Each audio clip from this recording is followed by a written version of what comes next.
this is the MXR Carbon Copy Delay Mini Pedal by MXR.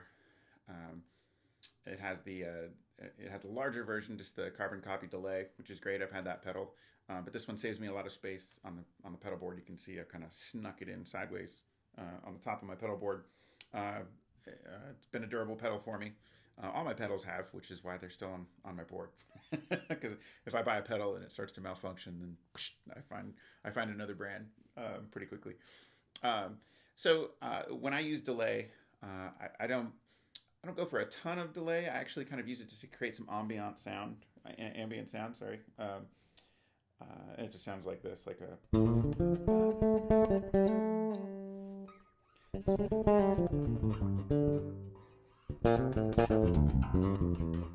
So it just kind of creates some room sound. I'm not as big a fan of reverb. I do have a reverb pedal, but I don't use it nearly as much. I guess I just like the sound of delay better, especially for chordal things. Let's see if I play a little chordal thing.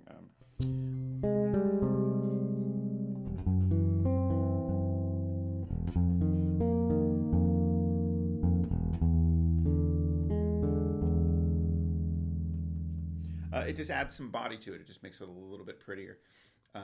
Now, you can do a couple of things. You can use this mod switch, which just changes the speed and the width of the delay. There's actually a switch you can go in and adjust inside, which I haven't done, but if you check out the manual, you can. So if you want to adjust that, make either of those values more or less, you can. You can see it's. See if I play something with the mod switch. And then I take it off. It's pretty negligible, if you don't go in and adjust it. The regeneration knob they have, that's basically deciding how many times it's going to repeat after you attack a given note. And the delay knob, that's deciding the amount of time elapsed between each delay. So you can see if I go in and just start to turn this up a little bit, you'll start to hear more.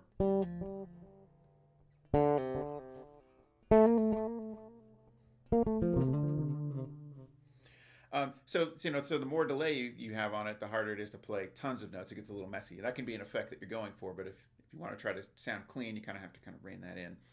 I can also, let's see, I can turn this up a little. The number of delays up here.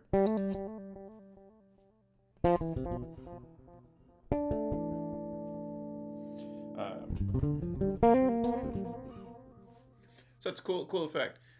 You can make it freak out. Let's see if I can make it freak out here.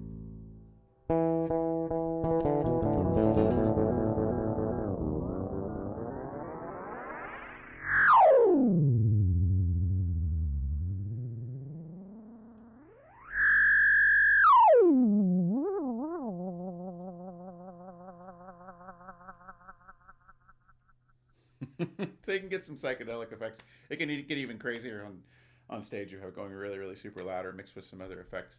So there's also one more feature, which is called the bright switch, which is on the side of the pedal. And you have to use like a little jeweler's screwdriver to reach in and mess with it, which I don't have handy. But all it does is adds a little bit of high end to the delay signal. So if you want some more high end frequency, then you can go ahead and flip that switch, and then a little blue light comes on the side and says that's on there. Personally, I think you can kind of EQ that yourself, but if you want to go make that modification, that's there for you as well. But it's not quite so convenient. It's not just a button you push. You have to kind of reach in there and fiddle with it. But there's between that and the mod switch, there's a lot of there are even more tonal options for you to play with and experiment with. So very cool pedal. I dig it a lot, and like I said, I especially like it for chords and kind of those kind of tender moments. Don't you ever think that I'm afraid to be by myself.